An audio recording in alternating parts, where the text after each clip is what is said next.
სიძულვილი ეს არის ყველაზე საშინელი რამ, რაც ძალიან ბევრ შრედ იშლება მერე.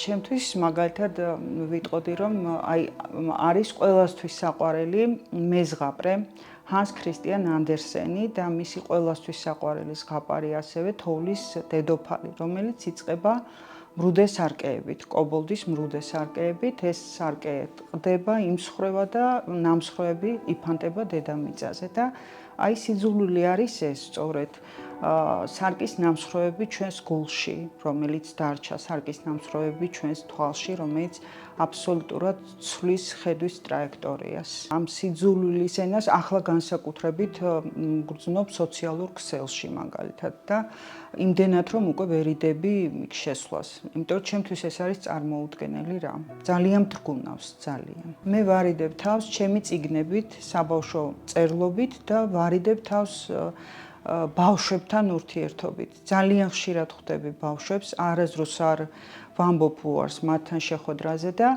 ვცდილობ რომ ის ემპათია, რაც მათ აქვთ, ჯერ კიდევ უფრო და უფრო გაუღრმავო და ისე მოხდეს, რომ ბოლომდე ემპათიურები დარჩნენ მეგობრების მიმართ, ადამიანების მიმართ, ზოგადად ბუნების მიმართ, ზოგადად სამყაროს მიმართ.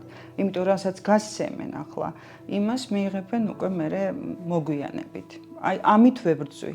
მე მგონი ეს ყველაზე კარგი გამოსავალია, რაც მოვძებნე. ბავშვებთან ურთიერთობა. პირველად როცა წავიკითხე, მეც ალბათ თინეიჯერი ვიყავი, შეიძლება ცოტა უფროსი ასაკის დავუშვათ, მაგრამ ძალიან ახალგაზრდა.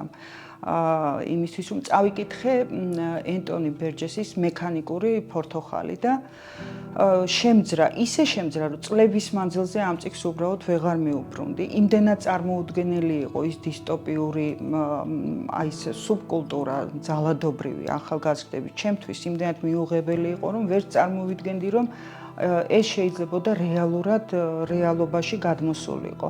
აი სამწუხაროდ დრო მიდის და უფრო შეიძლება ეს სოციალური ქსელების დამსახურება, შეიძლება იმის ბრალია, რომ თქვათ ინტერნეტმა სამყარო ძალიან დააპატარავა და აი ესეთი ყველას კარს აღებს, ყველას ხედავთ და ეს სამყარო გახდა რაღაც ერთხელის გულზე გვიდევს და ყველაფერს ვხედავთ.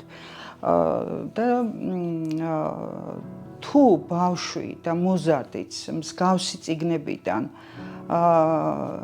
და ისწავლის იმას, როგორი არ უნდა იყოს, ამ შემთხვევაში ეს წიგნები არის ძალიან ვურჩებდი რომ წაიკითხონ. იგივე მექანიკური ფორთოხალი, რომელმაც შემძრა, მაგრამ შემძრა ალბათ სასიკეთოდ, იმიტომ რომ არასდროს მინდოდა გამხდარიყავი ისეთი, როგორიც ამ წიგნის გმირი, იგივე არის ბუსთა ბატონი.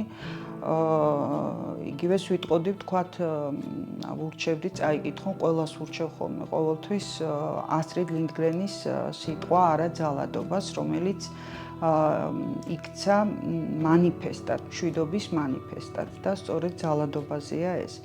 ბევრი წიგნია, ბევრ წიგნში შეიძლება ახალგაზრდამ და თინეიჯერმა იპოვოს შვება.